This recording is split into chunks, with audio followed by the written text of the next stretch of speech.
Everybody grab treats. Perfect. The best way to do treat training is to, number one, use little tiny pieces.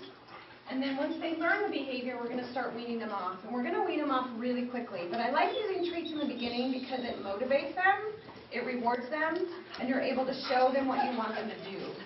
A lot of times I'll actually do it without a treat and just let the dog problem solve. But for the purposes of the class, it just kind of speeds the process, and it makes it more fun. Obviously, we don't allow choke chains or prong collars or any choke and pull or aversive training in here. I want your dogs to have fun. I want them to be rewarded with something that they're interested in. And at home, it can be a treat, it can be a ball, it can be playtime, a little bit of tug, whatever your dog likes to do. But for the class, we're going to use treats to lure, reward, train. And luring basically is just giving them a visual cue.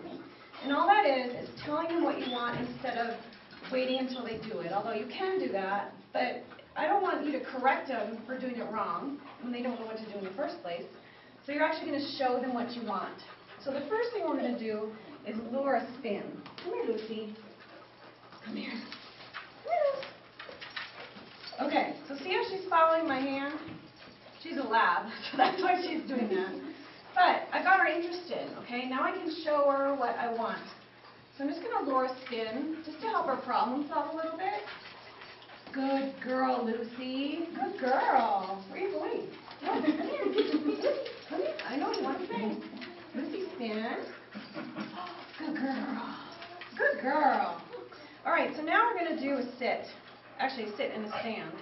So I'm going to lure a sit and then lure a stand. Lucy, Lucy, Lucy. Good girl. All right, so I'm going to do it without the verbal first, then I'll add in the verbal. So to lure a sit, you just kind of move your hand up over their head. Good girl, Lucy.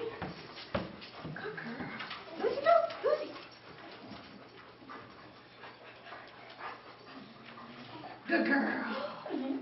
And then stand. Good girl. Good girl. So she's just following the lure. I'm giving her a visual cue. So now I'm going to add in the verbal. Sit. Good sit. Good girl. Stand. Spin. All right, so there she did 3 behaviors with 1 treat. I'm already weaning her off treats. Okay, then we're going to do a down. And I always like to teach down from a sit, especially for the littler dogs. I'm sorry, the larger dogs, it's easier. But the littler dogs like down better usually, except for the giant breeds, like Great Danes, they just love to lay down. But if you teach it from a sit first, it just helps them problem solve it a little bit faster.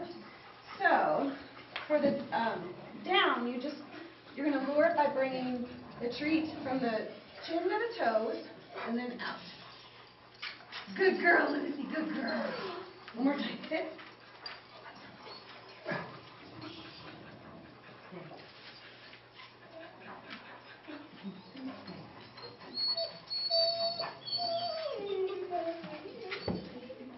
Apparently I have to stand up. Lucy, hey. Good girl. Down. Good down. Good girl. All right, so that might happen to some of you where your dog just looks at you like, I just want to play, I'm not going to do it. That's fine. Don't keep repeating it. Just let them problem solve and let them kind of figure out what you want them to do and reward them for it. So instead of correcting them for not doing it, just wait until they figure it out. All right, go ahead and practice spin, sit, stand, and sit and down.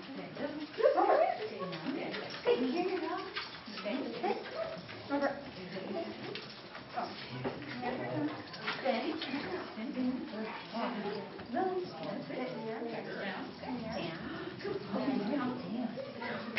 All right, exercise finished. Praise your dog.